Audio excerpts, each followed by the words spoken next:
السلام عليكم ورحمة الله تعالى وبركاته. تقبل الله صيامكم وقيامكم.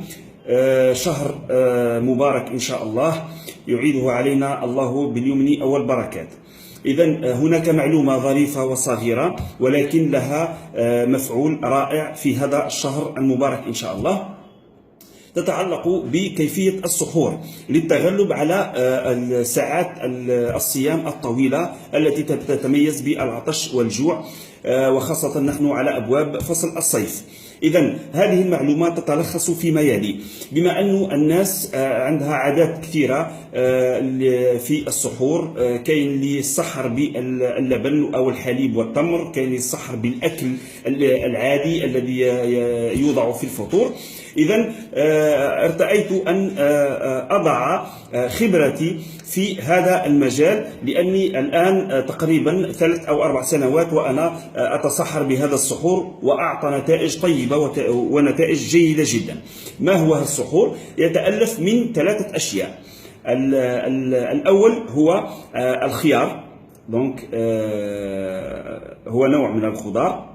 الخيار هو معروف سواء في المشرق أو في المغرب عندنا، إذن نحن في الجزائر نحن نسموه الخيار.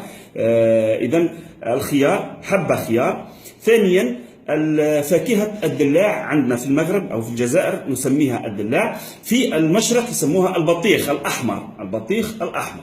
إذن برج بطيخ أحمر،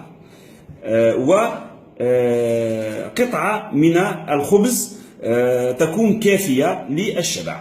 إذن هذه الوجبة الخفيفة الظريفة التي بإذن الله نتناولها أو أتناولها أنا شخصيا في السحور، تتكون من حبة خيار، برج أو قطعة كبيرة من فاكهة البطيخ الأحمر، مع قطعة كبيرة نوعا ما من الخبز.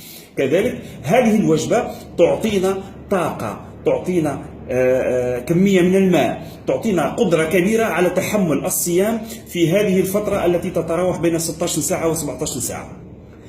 هذه التجربة أنا شخصيا أمشي بها في يوم الصيام، ومستعد أن أصوم يومين كاملين بهذه الوجبة في السحور دون الشعور بالعطش والجوع.